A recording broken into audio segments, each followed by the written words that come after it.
Hello ladies and gentlemen, and welcome to a fantastic new series on my channel. Well, it's kind of new and kind of old. I've done this game before for only one episode, but I wanted to switch it up, plus I kind of fucked up the other gameplay file. So this is Total Extreme Wrestling 2016. If you don't know what it is, it's basically a pro wrestling booking management simulator. If you've ever played Out of the Park or heard of it, it's basically like that, except for wrestling, in which I will take control of Total Nonstop Action Wrestling, or in this case, TNA Impact Wrestling, in 2013, because that is the mod and year that I chose, January of 2013. I will take over the company from this point on, and we'll see where it goes. Hopefully I can lead it in a positive direction. This is a 2013 mod database that I actually converted from a TEW 2013 mod. So this was a real-world update from, I think, Captain Charisma, the first one. Don't quote me on that. I did make a couple changes to the database. I imported wrestlers from a 2017 database so that there would be even more wrestlers to come in the future. I tried to delete out as many duplicates as I could. I didn't get all of them, so you guys probably won't see that end of it because I mostly want to show you the booking end of it, my shows and results and things like that. But yeah, we're taking over 2013 TNA. I wound up choosing this over 2007 TNA. It was very close. The two were neck and neck. But the thing is, I've done 2007 TNA quite a few times, and so I kind of felt like it was cheating. I knew exactly my plan. I'd have my storylines mapped out already. Whereas this is going in extremely cold. I have never played this 2013 database before. I've never played any 2013 database before. So this will be very interesting to see how it goes. So, as you can see right there, our next show is TNA Xpolsion. That's 3 days away. So I'm going to simulate to that and simulate up into the booked show, and then we will get into the booked show. Also, I have not told you my user character yet, and you guys will see why in a few episodes, maybe in this episode. I don't know, I haven't decided how long each episode is going to be, but I will see you guys at the booked show of Xpolsion. Alright guys, so here we are at the first show of Xpolsion. If you have a keen eye for detail, you will notice that it is actually Wednesday, week 1, January 2013. So I changed the day of Xpolsion because I absolutely hate having Xpolsion and Impact on the same day. So what I'm actually going to do is I'm going to change Xpolsion to Tuesday from now on, but I just changed it to Wednesday, so I took it off of the Thursday, so Thursday could just be Impact. But from now on, Xpolsion will be on Tuesdays. So without further ado, we're going to run the show. Just don't look at the screen for a minute so that you don't spoil it for yourself. In a poor match, Marty Scurll defeated Garrett Bischoff in 11:45 with a pinfall, with a graduation. Garrett Bischoff and Marty Scurll have good chemistry, and it lifted the match. Bischoff got a 30, Bischoff got a 60, Scurll got a 32. Man, I really can't read today. Garrett Bischoff was really off his game. I don't like Garrett Bischoff. I'm going to openly say that. I don't like Garrett Bischoff, and so he's kind of going to get buried here. Not going to lie. But he got a 53 C-. I'm okay with that. Jeremy Borash enters the ring with a mic to interview Marty Scurll. Borash: Marty, how does it feel to knock off Garrett Bischoff here tonight on Xpolsion? Scurll: Jeremy, it feels great. It feels great to be here in the Impact Zone and to get to compete in front of these fans every night. And it feels damn good to get a win. Thank you, guys. So they got a D plus 48. Just giving Marty Scurll a little screen time, a little promo time. In about that, a decent wrestling, but didn't have much heat. Joey Ryan defeated Christian York in 14:38 by pinfall with a double underhook facebuster. That got a 65 C. I'm good with that. Mike Tenay and Taz have pretty good chemistry when calling matches together. Got a 71 for Joey Ryan and a 49 for Christian York. So the announcers are also going to flip back and forth here because I changed the default announcers halfway through booking the show, so just bear with me if it changes. In about that, a good heat and decent wrestling, Doc Gallows defeated Kid Cash in 10:18 by pinfall with a fireman's carry flapjack. I changed Director of Chaos back to Doc Gallows. God, I can't speak today. I changed Director of Chaos to Doc Gallows because I completely ended the Aces and Eights thing because I fucking hated Aces and Eights. So it's no longer there. Kid Cash got a 54. Doc Gallows got a 66. Got a 64 C. And about that, a decent wrestling but didn't have much heat. Hernandez defeated Spud in 6:04 by pinfall. Spud got a 40, Hernandez got a 70, it got a 56 C-. I'm going to see if it did not get the addition of a squash match. It was supposed to be a squash match, but it didn't get a good squash match bonus. But the show, oh no, it's not over. Oh, fuck, I didn't put them on screen. So Chavo enters the ring with a mic for him and Hernandez. Chavo says, Dixie, Hogan, you treating my boy Hernandez like this? Making him squash bugs like Spud on Xpolsion instead of headlining Impact? And Hernandez says, come on, y'all know I deserve more respect than that. I'm half your damn tag team champions. This is bullshit. When you actually want Super Mechs to fight, and when you actually have an opponent for Super Mechs, come find me. That got a 57 C-, not bad. I didn't expect them to be good at promos. But end the show, we got a 60 or 56 C-. We used Marty Scurll far too much on the show, but that's fine with me. That's what Xplosion's for, is getting over young talent.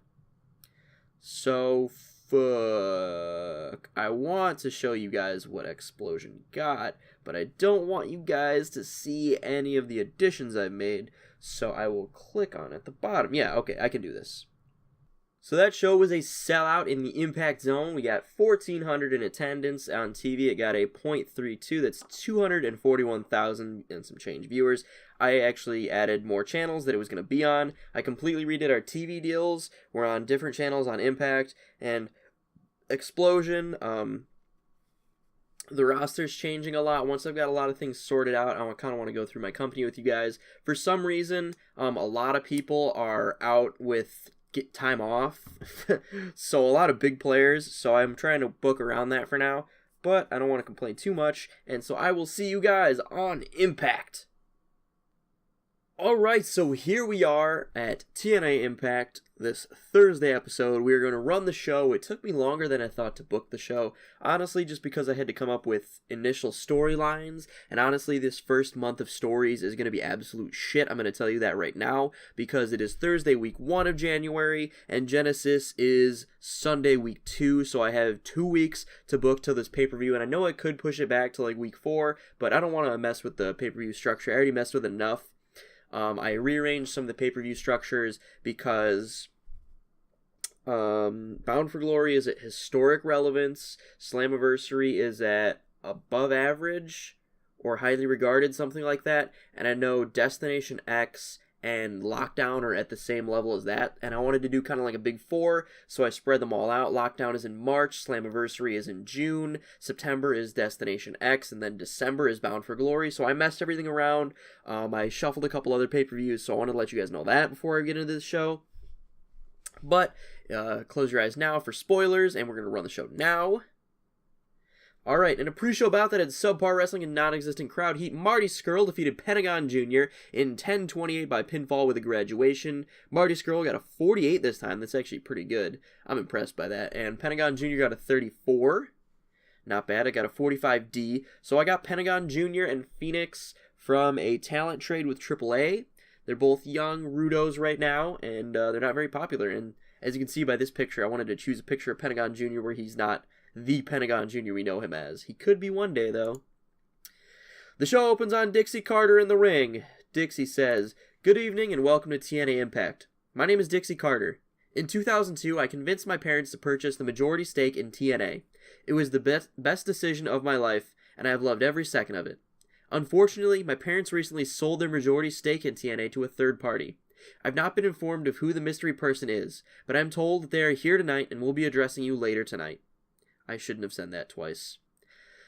"This may be the last time you see me on TNA programming. If that's the case, I just wanted to say thank you to all the fans here and at home. And all I can say to the talent in the back is thank you." Dixie puts the mic in the middle of the ring and leaves with tears in her eye. That got a 47D. I was hoping it would get a little bit higher as a retirement angle for Dixie Carter, but whatever. She might not be gone. You don't know that. But 47D, a little disappointed with that. Next, in a bout that had decent reaction from the crowd, but subpar wrestling, Velvet Sky defeated Hannah Blossom in 11:30 by pinfall with an in-your-face. I got a 48D+. Hannah Blossom got a 20, Velvet Sky got a 60, but Velvet Sky was visibly tiring towards the end of the match. So I'll have to remember that. Velvet Sky, shorter matches. I'm actually going to write myself a note right now after this. In a bout that had decent wrestling, but little heat, Sanjay Dutt defeated Phoenix in 10:30 by pinfall with a Sanjay Cutter. Mike Tenay and Taz have good chemistry. Phoenix got a 37, Sanjay Dutt got a 66, and the match itself got a 60, so Velvet 11. Remind myself of that. So, yeah, about what I was expecting from this. It was a high spots match, too, so I'm surprised that Sanjay only got 66, but at the same time, not that surprised. Phoenix, 37.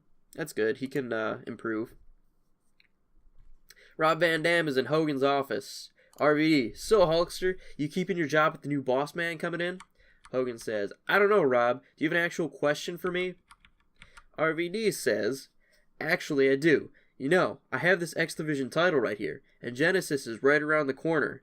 Any word who I'm facing? Because if it's that Dutt kid that was just out there, it'd be a pretty quick match. Hogan, look, Rob, I don't know who you're facing. I don't even know if it's up to me.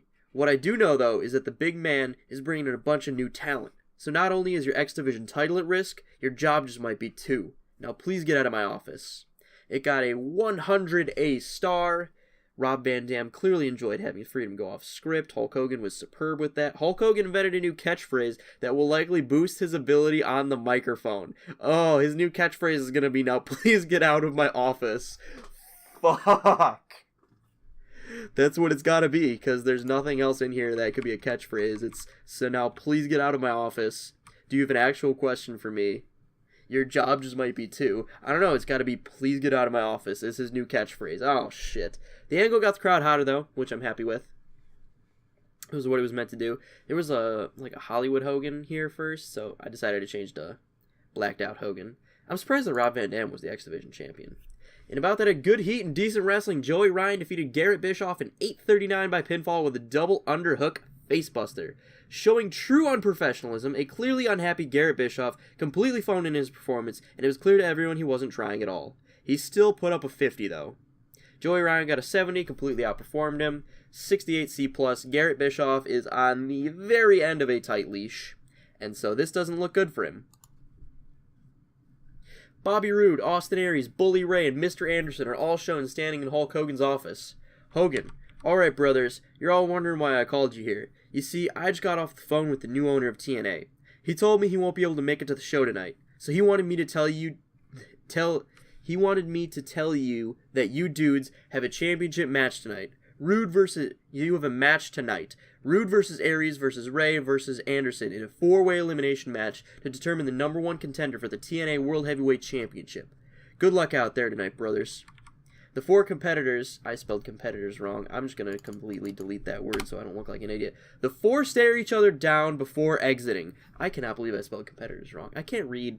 That's the thing. Got a 98 A-star. I was hoping for 100. Hogan had him eating out of the palm of his hand. Bully Ray did not do well without a script to follow.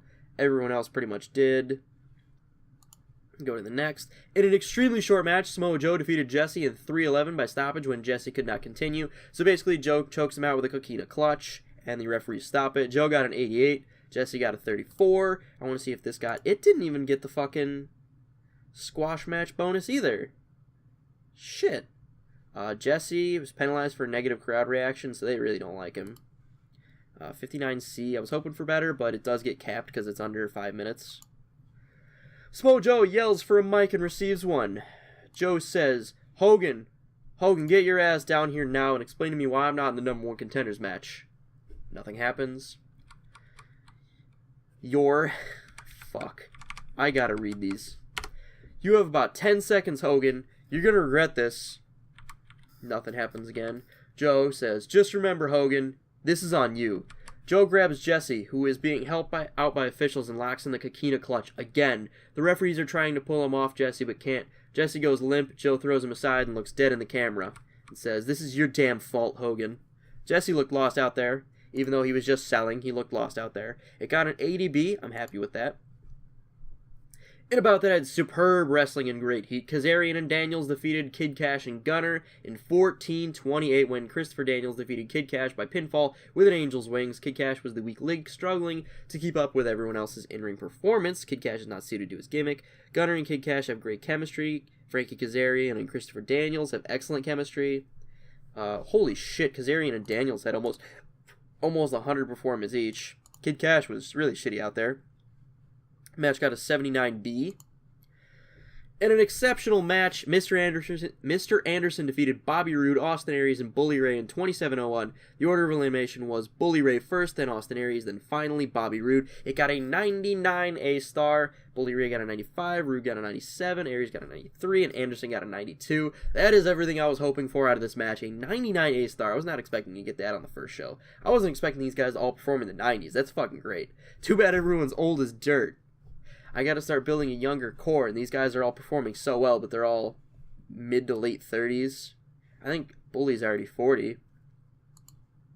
Jeff Hardy comes out and gets in the ring. He shakes Mr. Anderson's hand and raises it. Hardy claps and begins to walk away. You know how they do. They raise the hand, he does his Hardy clap, he starts to walk away.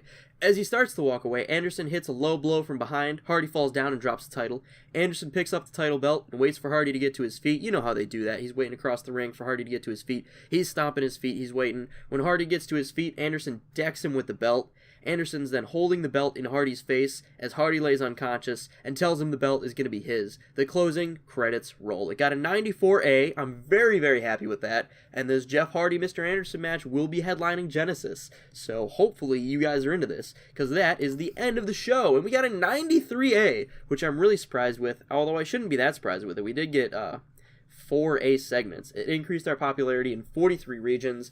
I'm happy with that. So, we will continue.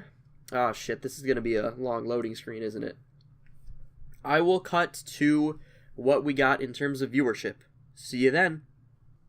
Alright, so Impact Wrestling was at the Blackham Coliseum in Southeast. We had an attendance of 9,567 people. It was not a sellout show. We got a 4.83 on TV. That's 3.627 million viewers. You can see all the networks we were on. And I will see you guys in the next episode. This is where I'm going to cut it right here. And I want to thank you guys for watching the first episode of this series. I promise it will be returning. I promise I'll be making more than one episode. And so I want to thank you guys for watching, and I will see you guys later.